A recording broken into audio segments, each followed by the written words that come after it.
So there's 4 things which I've got on today's agenda which I'd like you to learn lots about as much as possible. So the first thing is how social is going mobile. I think James touched on that really nicely, talking about how everything is going towards mobile. I'll go into that in a bit more depth and actually put some numbers behind that. Secondly, what mobile adds to social, because actually social is actually a way of interacting. It's not necessarily a medium, and mobile device is one way of accessing that pool. So mobile adds a little bit on top of what you can do on a desktop, but some really, really interesting stuff there. Thirdly, I'm going to talk about the purchase funnel and how you can actually pick and choose tactics depending on what you're trying to do with your consumers. And then in the kind of 4th spot is some really nice case studies of stuff that we've seen going on. And I think the key thing about the case studies that we've found is that we've tried to look at social media case studies that are really mobile driven, rather than just showing you the Old Spice man for about the 10,000th time. So the first part, social went mobile last year. The reason I say that is because, in my honest opinion, I think any platform that didn't start as a mobile first platform has had to turn into a mobile platform. And I think Facebook is a really good example of this. So there are now 189 million people who only access Facebook via their mobile, and that was in Q1 of this year. That's only going to increase. I'm sure you can see the trend within that. Now, how that compares to mobile access compares to other types of access, there are 751 million instances of mobile access compared to 349 million in PC. Now, that means that Facebook is a mobile business. It might have started off as desktop, it might have gone through other changes, but is fundamentally a mobile business. And I think if you look at any of the financial reports or follow their share price, their share price really tracks on how well they can monetize this movement of people towards using mobile and using their social platform through mobile. So it's incredibly important to their business. Now, you will have seen this stat, I'm sure, which is that if Facebook was a country, it'd be the 3rd biggest in the world. But perhaps what you don't know is that if Facebook Mobile was a country, it'd be the 6th largest in the world. So it's huge, and that's only going to get bigger. So really the key thing is, I want you to take away from Facebook, is that mobile underpins everything that their business stands for, and it's so important to their future. And I think really the last thing to leave you with about Facebook is that really a third of their revenue in Q1 came from mobile devices, and that will again only increase, and their share price really rides upon that. So moving over to Twitter, the interesting thing about Twitter is that it started off as a mobile platform, it became about desktop, and now it's gone back to mobile again.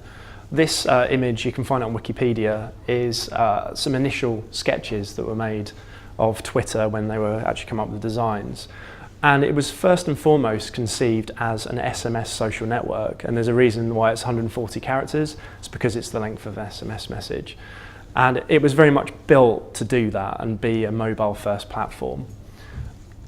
And very similar to Facebook, but because they started off as mobile, half of their revenue comes from mobile-only advertising, and that's expected to increase to 60% of their total revenue in 2015. So again, no doubt that whatever changes they've gone through in the past, they are still ultimately a mobile-first business. So I think the key thing is I've been doing a lot of research recently around developing markets, and the thing that's been really, really interesting is that Facebook and Twitter are only part of the picture in a lot of markets.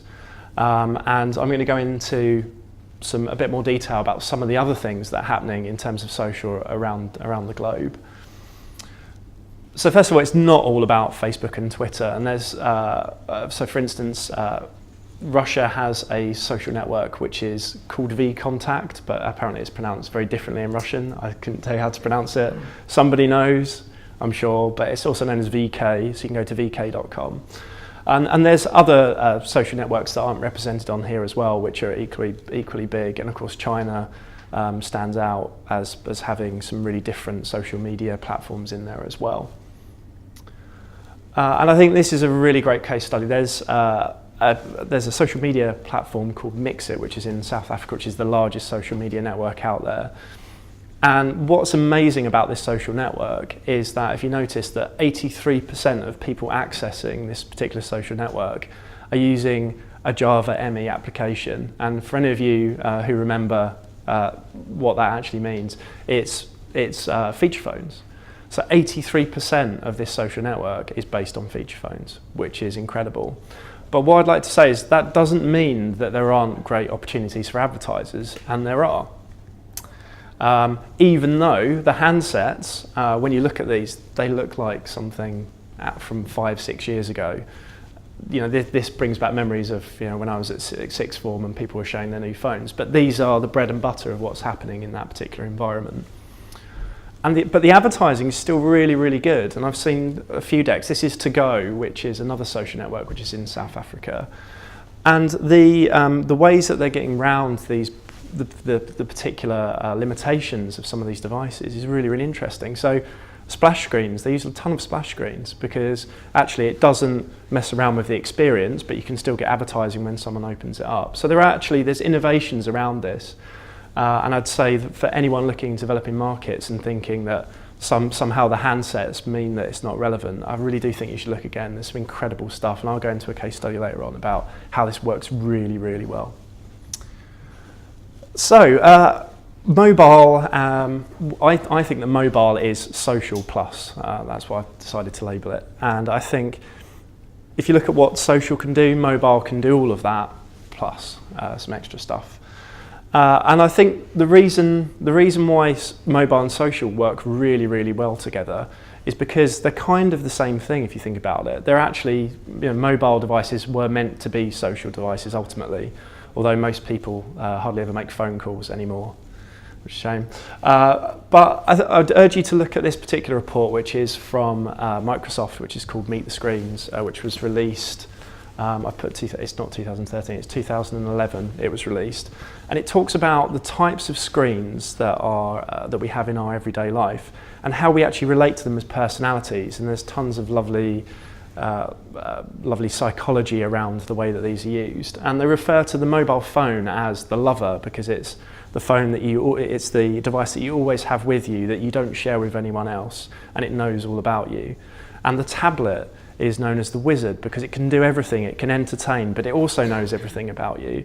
And that's very much what social networks are. If you think about where's the most personal information that you have kept on the web, it's actually kept on the social network.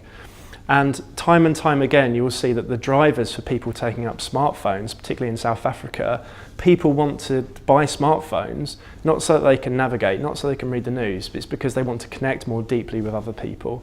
So actually they are really interconnected, and their success is very much based on each other. So when you're an advertiser and you're looking to target people on social networks, clearly you have access to tons of data because within those environments people are volunteering, when they were born, where they live, what their favourite things are. But what mobile can add on top of that is some really unique things which allow you to target context. So in this case, location is probably the most obvious one. But for people who have, say, an application or they're looking to target deeper content, you can use stuff like device IDs. You can look at the OS version and also look at whether people are connected via Wi-Fi as well. So you can actually cater for the experiences and cater for the context and also for the device as well. And that's something that you can only do on a mobile device. And as you can imagine, for mobile-first companies like gaming companies, it is absolutely perfect for what they need to do. So install ads are something that I see on Facebook all the time. We run quite a lot of these for our clients, and they're really, really successful. The reason being that when someone is in a social network on mobile, we can identify their device, so we know immediately that they're in the market for that game. We can also look at their interests, so we can see if they're really interested in it. But also, in terms of the transaction that we're pushing them towards, they don't ever have to leave the device. If you think about how the way that TV advertising works is that you will create intent which someone will then transact in another area. Well, this is all done within one screen. So for these types of businesses, it is so so perfect, and it's really, really measurable, and it works time and time again. So it's absolutely perfect for these kinds of brands, and many others, should I say.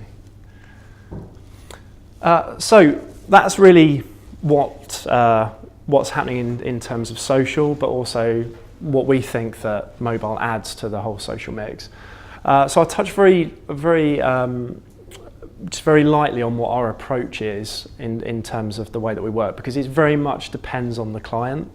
But I think this will give you an idea of some of the detail that we go into. So firstly, as we mentioned before, there are tons of different ways that we can target people. So demographic data is the classic one, and of course you can do that on many other types of, for instance, if you wanted to do run of network stuff on a PC, you could absolutely do that. You could try and work out where people of a certain demographic are. And the personal stuff is much better on a social network. I have yet to find a PC network that could target people based on their birthday, for instance. But where it gets really, really interesting is custom audiences, and this is something that for us means that Facebook is the most targeted medium that we can possibly use. So, for instance, if you have a subscription base and you know people's emails, you can actually match them towards profiles which are in Facebook and actually retarget those people.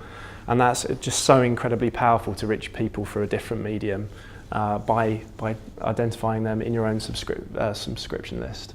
So we have all of that to play with, and we can also combine it with our own client data as well and overlay it. And yeah, for our data analyst Andrew, this is like the amazing stuff. He loves it. So when we have all that data, it's all about optimization, and I think we can certainly estimate what's going to happen before a campaign goes live. But with any digital media, testing is really, really important. So for us, the way that we approach it, and again, this depends on client, but broadly the way that we work is we look at a particular demographic and then we establish test cells within them. So we'll say, okay, we want to look at 10,000 people here, 10,000 people here, and then we'll work out whether they're statistically significant enough that we can actually optimize within those individual like test cells.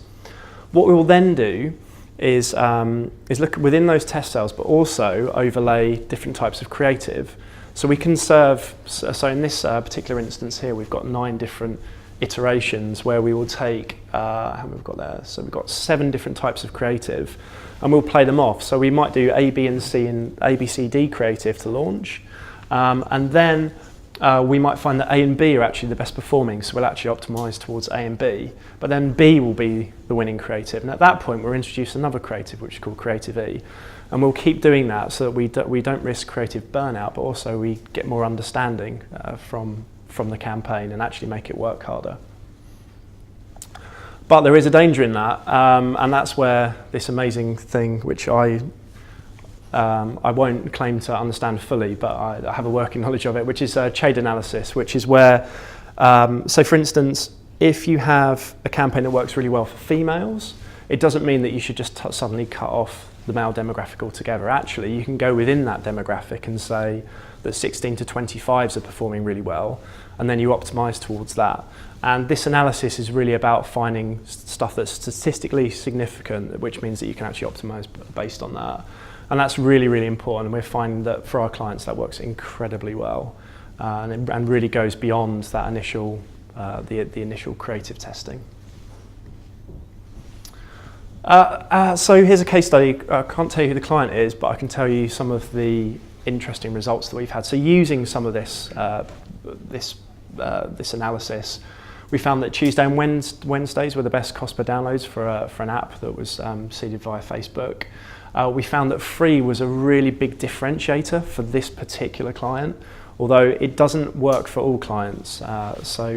And sometimes you don't want free to be the message that you're giving out. So again, it very much depends on the client. We found that female imagery worked really, really well. But again, we didn't just discount all male imagery. We actually started to optimize towards that as well. And we found that when the brand name was shown, because it was such a trusted brand name, if you showed it within the copy as well as the logo, that actually it would result in a really high response rate there as well. And I think really the key thing to take from this is because we can take so much data and really optimize on that and take tons of learnings out, that we can actually roll back these learnings into the other planning that we do elsewhere. So we can actually use this outside of social to really help inform us the way that we buy other types of media, which I think is really, it just shows you how powerful and how much you can learn from doing this kind of thing. Okay, so James mentioned about funnel analysis. This is something that I do a lot because I think it's a really good way of trying to frame the mindset of the consumer and also to think about the kind of tactics that you do. There's lots of different models of this. This happens to be the one that I prefer the best. So the main thing for those who haven't seen this before, very simply. At the top, you have a certain amount of people that you can make aware of your product. And as you look to convince them and change their opinion about your product and ultimately push them to purchase, there will be a drop-off at every stage. You can't convince 100 people you've made aware of your product to ultimately end up as a purchase. But what you can do at each stage is if you know that there are so many people who are aware but they're not forming an opinion, you can perhaps do some work around that to try and increase your conversion rate.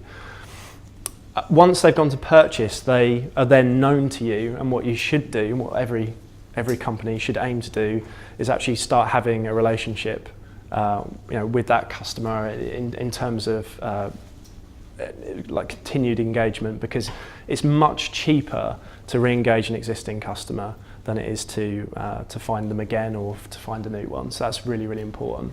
And I think the key thing, this came out in the last masterclass, is that mobile is available throughout that. If someone's seen a TV ad, they have their mobile with them. If someone is outdoors, they tend to have their mobile with them. So, and even the single screen experiences that people have tend to be via their mobile. So mobile is just everywhere within that. And because mobile's there, so social, you can be made aware of a product in social. You can transact to a certain extent on social. You can have continued engagement with a brand on social. So it's absolutely within that. But the key thing I think to point out, and this is another study which again I'd recommend you read. This is a presentation in itself. It's called Cross-Screen Engagement, and again it's by Microsoft because they're really pushing screens and cross-screen engagements in terms of their advertising products. And they've identified 4 different ways that people multi-screen, and I'd say go away and have a look at this. But the main thing to take from this is that social plus another medium doesn't always equal more than the sum of its parts, because actually social could be a distraction from the other medium. So for instance, if people are sitting beside a TV and using their Facebook account, it doesn't mean that they're tuning into the TV at the same time and tweeting about whatever's happening on TV. So it's really important that we understand the context of what's going on there. And for the marketers in the room, the reason why I think social is so important is because ultimately it leads to really good results. And I think this is a really lovely chart which is from Work, which shows the percentage of creative effectiveness awards, which is part of. Are you guys aware of Cannes Lion? Yeah, I'm sure you are. So this is a measurement of Creative Effective Awards and what medium that they used within their channel mix to win that. And social media has gone from being in 50% of the award winners to 75%, and I can see that increasing. It will absolutely be the hygiene factor of pretty much any entry in the future, I think. So what I'm going to do now, in terms of the funnel, I think it's quite nice to split off individual sections and actually talk about some of the tactics. So what I've done is I've taken awareness, although in reality you wouldn't just do an awareness campaign, but I think it's quite nice to look at it in solus. Then the middle part, which is about opinion, so it's about opinion, consideration and preference, I've put together as well. Then there's a purchase section, and then we talk a bit about service, the bit at the bottom, which is about re-engagement. So first of all, awareness. Now the role of social media in general in this, and I think the aim for any marketer when you have an awareness camp, when you're trying to drive awareness, is really to be a viral sensation, to be as contagious as possible, to put information out there that just people want to share. And that's really about getting reach. It's about encouraging sharing as much as possible, and also amplifying any other information that you have or any other campaigns that you have as well. And the way that you do that in terms of targeting and destinations, it's about broad reach at this point. It's about getting it out there as much as possible. And from our perspective, using mobile as much as we can, it's about directing people to mobile content and mobile optimized content. That's so important. You don't want to be getting people's attention and directing them to stuff that they really can't digest in a really simple manner. So some of the targeting that we suggest in this particular phase is around demographic information, it's around interests. You can also speak to new and existing fans to actually get them to spread information. And in terms of the ad formats that you can use within, most of these are around Facebook, but they do apply to other social media as well. Most of the ad formats are things that you see every day, so they are banners, they are videos, they are text ads. All of that really fits within this. However, there's some really interesting formats that are very specific to social and to a certain extent to mobile, which is like ads, sponsored stories, and also you can pay to have promoted trends and tweets within the Twitter platform as well, which really helps make you discoverable and ultimately lead to awareness. And in terms of the mechanics that you can use to really get people to share this stuff, it's about incentives a lot of the time. It's about encouraging people, and you will see this throughout the case studies that I've got here, which is there's a reason why competitions happen all the time in social media, because that is the incentives to share, essentially. However, there is something that kind of, I don't know, it was really big at one point. It seems to have died off. Maybe I just don't see them as much, but viral content, highly engaging content, the incentives to share is that actually it's really funny and you're entertaining your friends. So it is a form of incentive, but ultimately it's not for a prize, it's for kind of social, I don't know, so being really good, I suppose. And I think within this section, the softer metrics are the ones that are used to really judge whether this works. And I think when social media first came on the scene, most of the success was judged on this, and you can see tons of articles that talk about going beyond likes, and that likes aren't an indication of success. Yes, broadly they aren't an indication of success, but they do allow you to assess how far your message has got out there.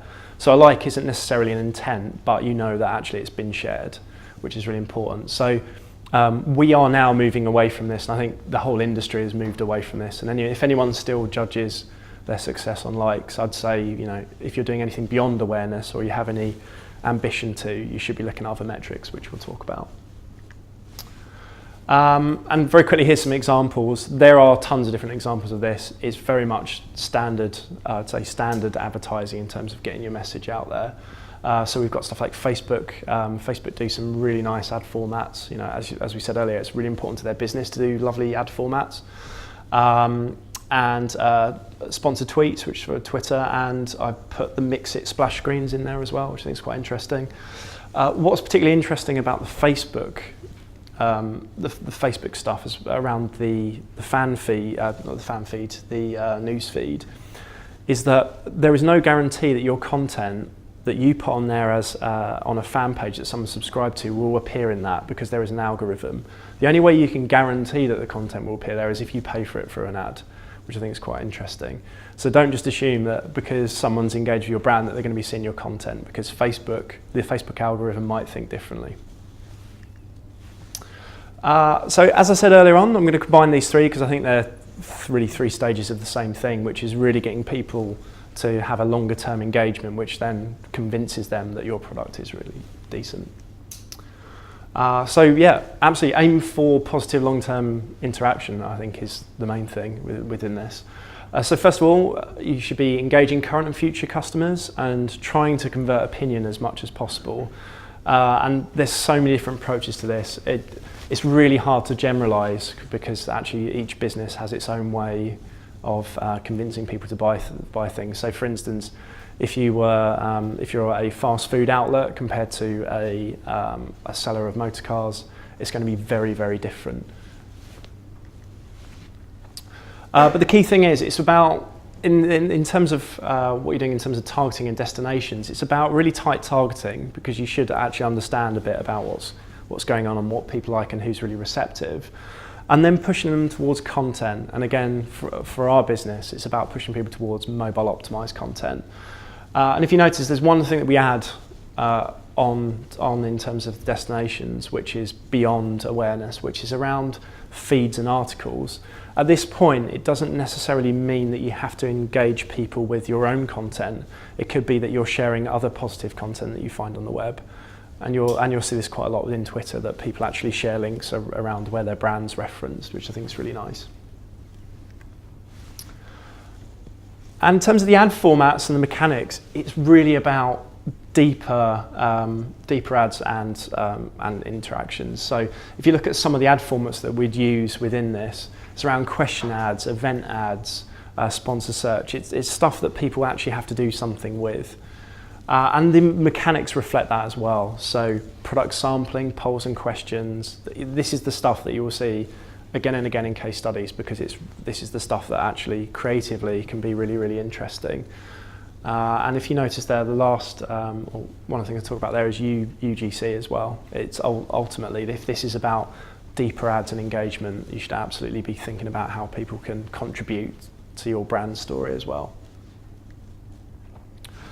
And measurement is based, in this section, I think is based on opinion and intent. And there's a reason this is quite a difficult thing to do, and it really depends on the industry that you're in. You know, how do you know that someone has developed a positive opinion? And there's tons of research tools and social media monitoring tools which claim to do this. And they all get pretty close, but no one has the definitive answer. It very much depends on a number of things. But very loosely, you could use things like repeat views, comments, if people are wanting to attend an event, whether they expressed interest in attending an event. And a metric which I kind of developed myself, I think, but I'm sure other people use it, which is about channel size, which is about how many active fans you have within a particular page. Because you might have 10,000 fans, but if only 2 people are speaking, is that really an engaged place to be? So every brand will have their own version of that, and I think that makes sense for what's right for your business as well. And here's some examples. So Facebook question event ads. There's tons of different ads that you can do around that. And I've put in something that probably you might not think of as a brand engagement tool, but I still think YouTube channels are really good. And I've taken Coca-Cola there, but I used to work on for a gaming client, a console manufacturer, and the YouTube channels that they used in terms of releasing exclusive content and engaging with fans was so powerful, and it was more powerful than Facebook. It was absolutely the right channel for them, even though on the face of it, Facebook seems like a more social platform. It worked really, really well, and you'll see this time and time again. I think if you go on the YouTube YouTube app on your phone, you'll see that a lot of the stuff that appears as the most watched content is around gaming. You know, that is much bigger than Facebook. Okay, so purchase. This is very simple, but there are some perils around this, which I'll talk about later on. Which is, you know, the aim is to drive action at this point. You're looking to get people to sign up. You're looking to get them to purchase, or for a lot of our clients, it's about actually getting them to install a free game or a freemium game to then subsequently convert with in-app purchases. Again, it's about pinpoint targeting and ultimately pushing people to mobile transaction. The reason, and I've talked about app installs earlier on, it works so well because the transaction's on the device, and there are some mobile retail clients which again could look at this as a really quick way of converting people in terms of taking offers. In terms of ad formats and mechanics, this is very, very pure direct response, as you can imagine, because it's so measurable. So if you take an app install ad and you can measure the app installs, it's at that point it's about direct response, it's about creative optimization, it's about segmenting audiences and optimizing towards those. But one of the key things that I think people often forget within social networks is the ability to pay for sponsored search. Because if a search is actually an intent to purchase or an intent to find something, actually if your brand can be there at that point, you're there right at the point when they're just about to convert. So that's a really interesting thing beyond standard kind of banner advertising. And as I said earlier, measurement is very definitive. I think if your tracking set up really well, then you can measure this really well. But there are some dangers around this, and I think certainly I've seen a lot of brands that go in looking at the bottom of the funnel and just looking at the purchases, and it will work. It'll work really, really well. But if you just concentrate on that and don't look at what's happening at the top, it's really hard to drive efficiencies, because there might be a few things that a customer needs to go through before they respond to your ad. So actually, as Facebook becomes a lot more competitive, because it's a fertile ground at the moment, but there will be brands and brands and brands going on there, it's going to become a lot more competitive. And actually looking at what's happening before people convert, I think is going to be really important to actually drive down any costs of acquisition as well.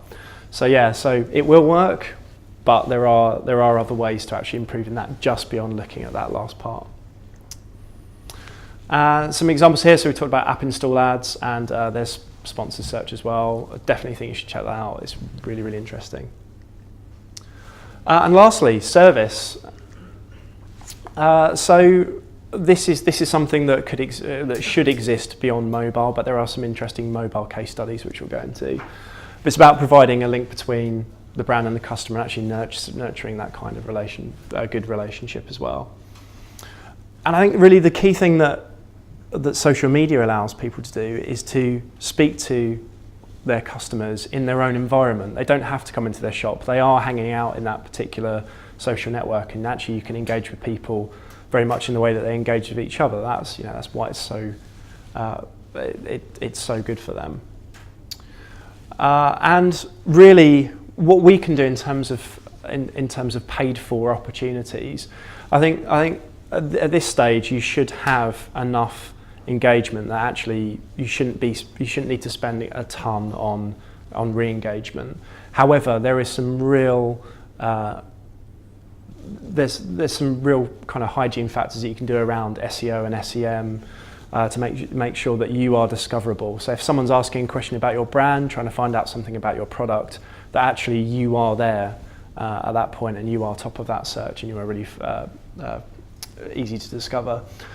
So in terms of the mechanics that you would use, well, actually at this stage it's about community building, and that again is I would imagine it's a presentation itself. But one of the things I would say is that if you are a community manager, you might decide, for instance, that you want to increase your community because you're finding out there's not a lot of conversation.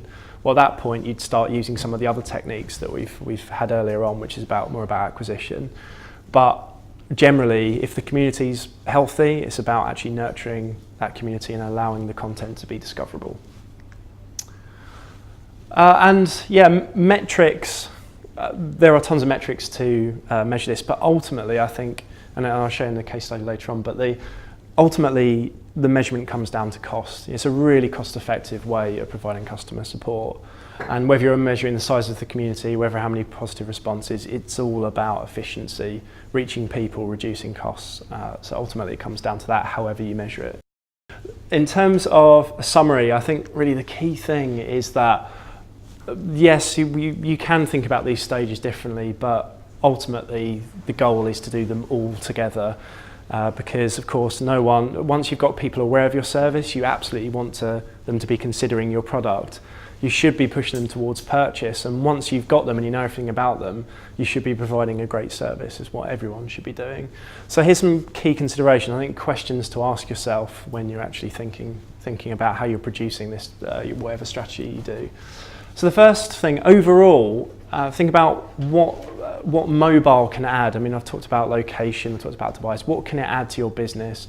Are there any times and contexts which your message would really resonate, and how can you use mobile to identify and serve ads and information to people in those times? Secondly, what can you amplify with other media that you've got going with social, but also with social mobile within those instances? Because it's really, and obviously we talked about H&M there, amplifying what was going on. It's really, really important there. For awareness, what's the hook? What's actually going to get people to share and push stuff out there? And also, who's the most receptive to your message? And you might not know that, but it's very easy to spend test budgets and actually to test hypotheses within social media as well. For the opinion, consideration and preference part, I think really the key thing is, what does a high quality engagement look like? How are you going to measure opinion and preference and how people are responding to your brand? I think it's such a personal thing to whatever your products are. That's something that I think you should be considering. Then purchase. Instead of just thinking about converting people at the bottom, what does the full purchase funnel look like? Is there some things that you can overcome earlier on before you actually serve them an ad that will actually make everything else more efficient? And also, in terms of the future of your business, what do the conversions look like at that point, which then subsequently turn into high value customers later on? Because not every first purchase is created equal. Some people will turn into much more profitable customers. And then the last thing is around service. So is there something that's missing from the customer experience? And I think 12 Force really identified that. They said, well, we've got all these great people, but they're not getting out there, so that's how they identified it. And lastly, what can new platforms add? I know there seems to be new social platforms jumping up all the time, but Vine's a really interesting one. And I think for some clients in the main agency which are looking at Vine and how they can use that within customer service. And I think there'll be lots of different developments and social platforms that appear which can be used to solve other problems as well. And with that, questions?